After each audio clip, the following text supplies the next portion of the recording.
अस्सलाम वालेकुम यूट्यूब की फ़ैमिली। उम्मीद करती हूँ कि सब ठीक ठाक होंगे और अल्लाह के फजल से मैं भी ठीक ठाक हूँ। जैसा कि हर तरफ आजकल मानसून की बारिशों का सीज़न है और हर जगह पता भी नहीं लगता और बादल बन जाते हैं और साथ ही बारिश स्टार्ट हो जाती है। तो ये है मुल्तान का मौसम, जो कि इतना ज़्यादा खूबसूरत था और पता भी नहीं था कि भाई आज बारिश होगी, लेकिन ये अचानक बादल बनेंगे हैं और इसके साथ हवा भी चल रही थी। लेकिन उसके बावजूद ये बादल यहीं पे इकट्ठे हो गए थे और इसके बाद तो फिर बारिश स्टार्ट हो गई थी। पहले बारिश हल्की बूंदाबांदी हुई है, उसके बाद फिर अच्छी खासी बारिश स्टार्ट हो गई थी और इस बारिश में बहुत सारा नुकसान हो रहा है। ख़ास तौर पर देहात के इलाके में, जहाँ पे वो देहाती इलाके सैलाब की ज़ेर आब आ गए हैं और हैरतौसा की बहुत ज़्यादा बुरी हालत है। जैसे कि आप लोगों ने देखा भी होगा, सुना भी होगा कि बलूचिस्तान की तो कुछ भी नहीं बचा, सब कुछ भी ख़त्म हो चुके सैलाब के। और दुआ करें कि अल्लाह ताला बस और बारिश ना दे, क्योंकि ये बारिशें जो ज़्यादातर तबाही मचाती हैं वो गाँव की तरफ होती है ज़्यादा, क्योंकि शहर को बचाने की खातिर गाँव की तरफ रुख कर देते हैं, जिसकी वजह से गाँव लोगों का बहुत ज़्यादा नुकसान हो जाता है। उनकी आपने मेरी पिछला व्लॉग्स देखा होगा, उसमें कि बच्चे बेचारों की डेथ हो चुकी है, घर से बेघर हो चुके हैं और उन बेचारों का बहुत नुकसान हो चुका है। तो बस जहाँ हो रही थी बारिश और बारिश में बच्चे कर रहे थे इंजॉय और साथ साथ मैं भी कर रही थी इंजॉय और साथ में बना रही थी आप लोगों के लिए अपना व्लॉग, जो कि इतनी ज़्यादा तेज़ बारिश हो के ख़त्म हो चुकी थी क्योंकि मैं मोबाइल के बाहर ज़ाहिर बारिश में नहीं आ सकती थी। तो जैसे बारिश ख़त्म हुई तो हम लोग फिर रवाना हो चुके थे मुजफ्फ़रगढ़ के लिए, क्योंकि वहाँ हो गई थी मेरे दो नुकसान। एक मेरी आंटी की डेथ हो गई थी और एक हो गया था हमारे घर की छत गिर गई थी, एक रूम के घर की छत गिर गई थी। भाभी का घर है तो वहाँ पे भी जाना था, क्यों इन बारिशों की वजह से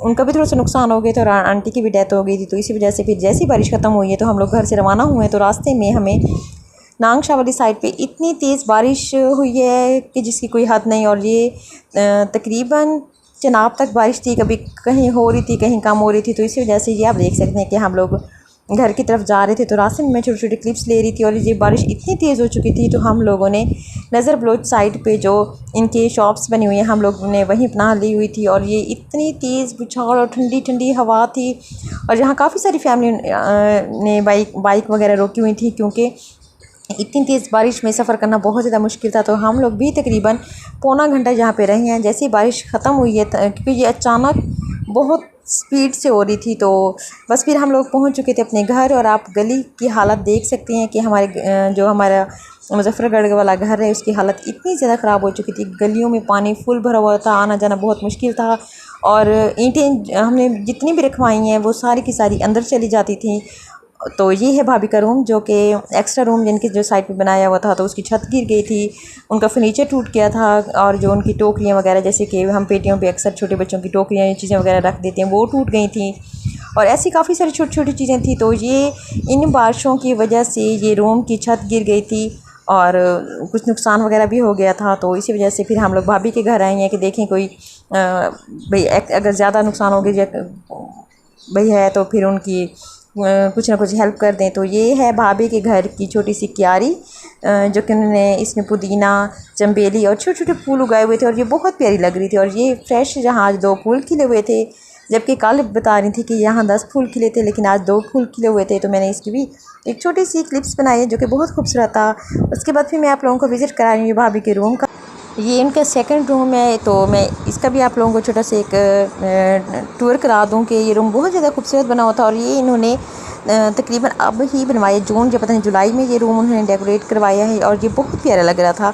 तो मेरा इनके घर आना काफ़ी लेट हुआ है, क्योंकि मैं पहले घर में बिज़ी थी, फिर भाभी जॉब करती हैं, वो ज़ाहिर घर पे नहीं होती, तो आना जाना भी नहीं हो सका। तो अब ज़ाहिर उनका सुना था कि उनके घर रूम की छत गिर गई है, तो फिर मैं जैसे उनके घर में आई हूँ तो मैंने उनके घर इस वाले रूम की एक वीडियो बनाई है जो कि मुझे बहुत पसंद आई है। दोनों वॉल बहुत प्यारी बनी हुई थी और रूम भी काफ़ी, हालांकि वैसे ही देखा जाए रूम बहुत छोटा था, लेकिन शायद इसकी सेटिंग ऐसी हुई खड़ी थी जिसकी वजह से रूम काफ़ी बड़ा बड़ा लग रहा था और काफ़ी खुला भी लग रहा था। तो ये भी जो दूसरा रूम था उसमें काफ़ी सारा सामान रखा हुआ था, लेकिन जो जिस रूम की छत गिर गई है जिस रूम की छत गिर गई थी बस उसमें था एक्स्ट्रा सामान, जैसे पेटी वगैरह, पेटी को रखने के लिए छोटे छोटे टोकरियाँ वगैरह थी। तो चेयर्स वगैरह, सोफ़े वगैरह जो छोटे वाले होते हैं सिंगल वाले, वो वहाँ रखे हुए थे, बस उनका नुकसान वगैरह हो गया था।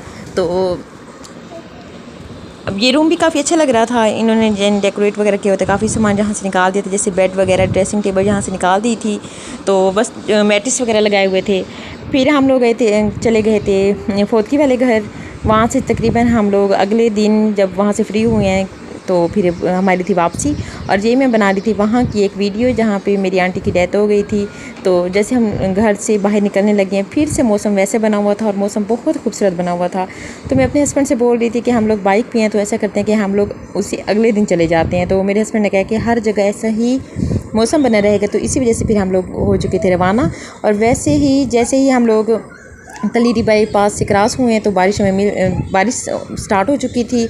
और ये बारिश तकरीबन काफ़ी रास्ते तक होती रही है। फिर क्योंकि जहाँ भी हम पनाह लेते थे वो एक्स्ट्रा टाइम लग जाता था, क्योंकि हर जगह यानी बारिश का हाल है, बहुत बुरी हालत हुई पड़ी है। कहीं कहीं से छतें टपक रही हैं, कहीं से दुकानों में पानी आ रहा है। तो बस अल्लाह ताला हर किसी को अपने हिफ्ज़ अमान में रखे, हर किसी को जानी माली नुकसान से बचाए, आमीन सुमा आमीन।